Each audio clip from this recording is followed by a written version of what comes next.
شہید ایرانی supreme leader آیت اللہ علی خامنائی کی مشہد میں تدفین، امام علی رضا کے روضے کے احاطے میں سپرد خاک، نماز جنازہ شہید کے بیٹے مصطفیٰ خامنائی نے پڑھائی، لاکھوں افراد کی شرکت، رقت آمیز مناظر، شہید سپریم لیڈر کو الوداع کہنے انسانوں کا سمندر امڈ آیا۔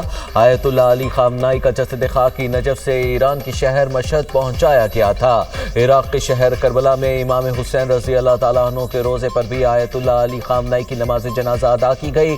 ایرانی میڈیا کے مطابق شہید آیت اللہ علی خامنائی کے جنازے اور تدفین کی 6 روزہ تقریبات تہران، قم، نجف، کربلا اور مشہد میں ہوئی۔ تقریبات میں تقریباً 4 کروڑ 30 لاکھ افراد شریک ہوئے۔ آیت اللہ علی خامنائی کو 28 فروری کو امریکی اور اسرائیلی حملوں میں شہید کیا گیا تھا۔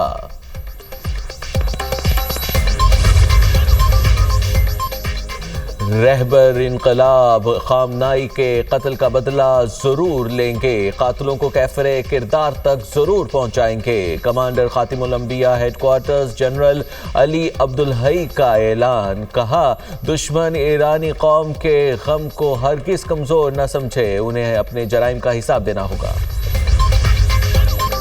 امریکہ کی ایران پر مزید حملوں کی تردید، امریکی دفاعی حکام نے کہا ہے کہ ایران میں کوئی فوجی کارروائی یا فضائی حملے نہیں کیے۔ الجزیرہ کی رپورٹ کے مطابق امریکی دفاعی حکام نے واضح کیا ہے کہ اب ایران پر کسی بھی قسم کے فوجی حملے نہیں کر رہے۔ ایرانی سرکاری ٹی وی کا کہنا ہے کہ بندر عباس میں دھماکوں کی اطلاعات غلط ہیں، وہ شہر میں دھماکے کی آواز فضائی دفاعی نظام کی کارروائی کی تھی۔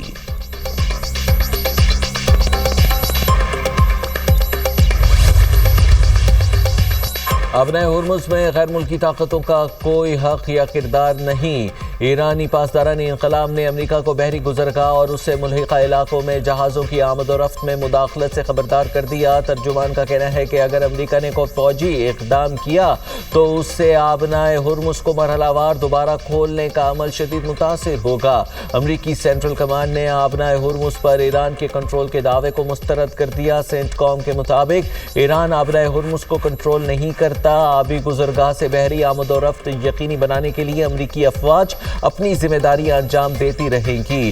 مئی سے اب تک امریکی افواج نے ہرمز سے 800 سے زائد تجارتی جہازوں کو نقل و حمل میں معاونت فراہم کی۔ امریکی صدر اور اسرائیلی وزیر اعظم کے درمیان ٹیلی فونک رابطہ، مشرق وسطیٰ کی تازہ صورتحال پر تبادلہ خیال، امریکہ اور اسرائیل کا تعاون اور رابطے جاری رکھنے پر اتفاق۔ صدر ٹرمپ نے خلیج سے متعلق حالیہ سفارتی پیش رفت سے آگاہ کیا۔ نیتن یاہو نے اسرائیل کے خلاف بیانات کی سنگینی کا معاملہ اٹھایا، کہا اسرائیل کی سرحدوں پر سیکیورٹی زون برقرار رکھنا ضروری ہے۔ میڈیا سے گفتگو میں اسرائیلی وزیر اعظم کا کہنا تھا ایران کے ساتھ جنگ ابھی ختم نہیں ہوئی، جب تک ضرورت ہوئی اسرائیلی افواج لبنان میں رہیں گی، ایران کو جوہری ہتھیار حاصل نہیں کرنے دیں گے۔ نیتن یاہو سے جرمن چانسلر کا بھی رابطہ، لبنان اور مقبوضہ فلسطینی علاقوں کی صورتحال پر تبادلہ خیال۔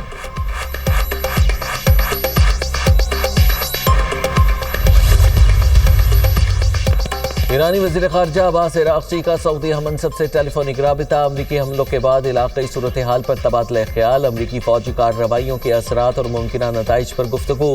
ایرانی وزیر خارجہ کا عمان اور ترکی کے وزراء خارجہ سے رابطہ، خطے کی صورتحال، آبنائے ہرمز سے متعلق پیش رفت پر تبادلہ خیال۔ عباس عراقچی نے رہنماؤں کو امریکی فوج کے مزید ممکنہ حملوں کے خلاف کارروائی سے خبردار کیا، کہا ایران اپنی خود مختاری اور قومی سلامتی کے دفاع کے لیے مکمل تیار ہے۔ امریکی موقف اسلام آباد مفاہمتی یادداشت کی خلاف ورزی کا ثبوت ہے، امریکہ وعدے کی خلاف ورزی اور محاذ رائے کی پالیسی پر گامزن ہے۔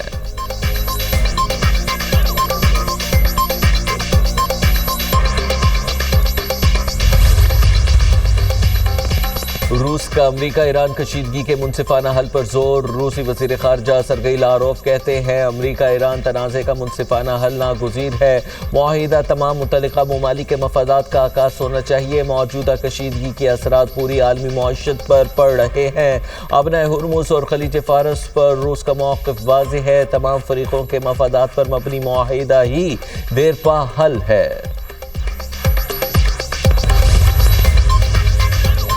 اقوام متحدہ کا ایران اور امریکہ کے درمیان بڑھتی کشیدگی پر تشویش کا اظہار۔ ترجمان اقوام متحدہ اسٹیفن ڈوجارک کا کہنا ہے موجودہ تنازع عالمی معیشت پر منفی اثرات مرتب کر رہا ہے۔ طاقت کے بجائے بات چیت ہی مسئلے کا واحد مؤثر حل ہے۔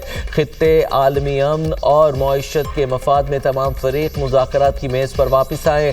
اقوام متحدہ کشیدگی کم کرانے اور سفارتی کوششوں میں ہر ممکن تعاون کے لیے تیار ہے۔ ایران کے ساتھ تکنیکی سطح کے مذاکرات جاری ہیں۔ امریکی حکام کا دعویٰ، کہا امریکہ ایران کے ساتھ مسائل کے حل کے لیے پرعزم ہے۔ مذاکرات بدستور جاری رہیں تاکہ تنازع کا کوئی حل تلاش کیا جا سکے۔ دونوں ممالک کے درمیان فوجی کشیدگی بھی برقرار ہے۔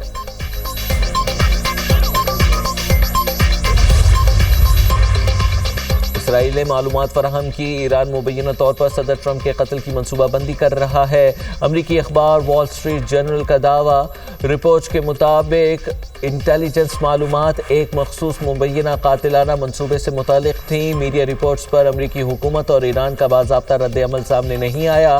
امریکی صدر نے بھی دعویٰ کیا تھا کہ ایران کی ہٹ لسٹ میں پہلے نمبر پر ہوں۔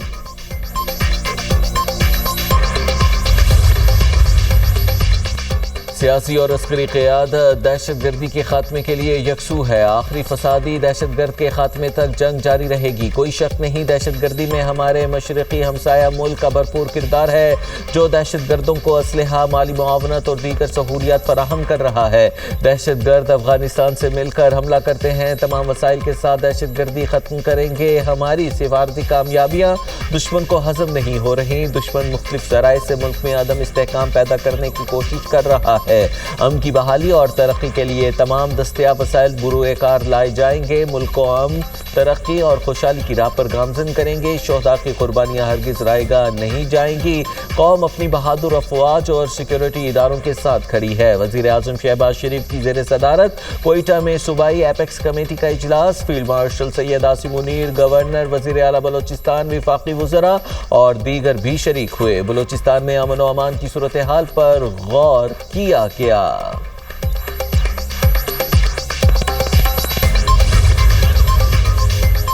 زیارت حملے میں جاں بحق پولیس اہلکاروں کے لواحقین کا دھرنا ختم۔ دھرنا کمیٹی اور لواحقین نے وزیر اعلیٰ بلوچستان کی درخواست پر دھرنا ختم کرنے کا اعلان کیا۔ امیر سرفراز بگٹی کہتے ہیں اگر ہم سے کوئی غلطی ہوگی تو ہم اسے تسلیم کریں گے۔ جو وعدے کیے بطور وزیر اعلیٰ ان پر عمل درآمد کا پابند ہوں۔ شہداء کے ورثاء کو مالی امداد، نوکری، بچوں کو تعلیم دیں گے۔ ریاست کا نام بدنام کرنے والوں سے آہنی ہاتھوں سے نپٹیں گے۔ ہم سب کی ذمہ داری ہے کہ ملک کے خلاف ہونے والی سازشوں کو ناکام بنائیں۔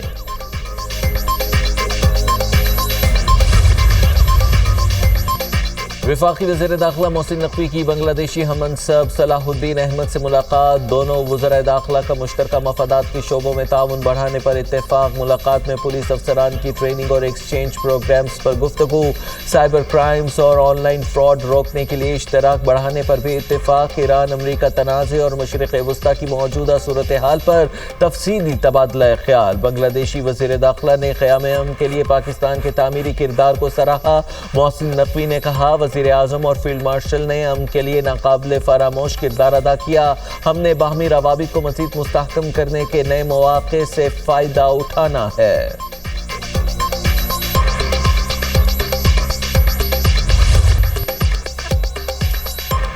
قدرتی آفت پنجاب پہنچنے اس سے پہلے پوری حکومت میدان میں پہنچے۔ زخم پر مرہم رکھنا کمال نہیں، زخم لگنے ہی نہیں دینا اصل حکمرانی ہے۔ وزیر اعلیٰ مریم نواز کی زیر صدارت گرمی کی شدید لہر، سیلاب کی صورتحال سے عوام کو محفوظ رکھنے کے لیے اہم اجلاس۔ زوم لنک کے ذریعے صوبے بھر کی پوری انتظامیہ کو اچانک لائن پر لیا، اہم ہدایات دی۔ مریم نواز نے کہا کہ سیلاب آنے کے بعد اقدامات کرنا کوئی عقل مندی نہیں، اصل کام پہلے سے تیاری ہے۔ کسی بھی ایمرجنسی کی صورت میں پوری حکومت یکجا رسپانس دے گی۔ ایک لمحے کی بھی تاخیر نہیں ہونی چاہیے، کوئی کوتاہی برداشت نہیں کی جائے گی۔ ہمارا ہدف عوام کو کسی بھی تکلیف یا نقصان سے بچانا ہے۔ لاہور کے تمام علاقوں کو مکمل محفوظ کر دیا ہے۔ دعا ہے پنجاب کے عوام کو دوبارہ سیلاب جیسی کسی مصیبت کا سامنا نہ کرنا پڑے۔ ڈپٹی کمشنرز اضلاع میں موک ایکسرسائزز کا سلسلہ مسلسل جاری رکھیں۔ عوام شدید گرمی اور دھوپ میں بلا بلا ضرورت گھروں سے نہ نکلیں۔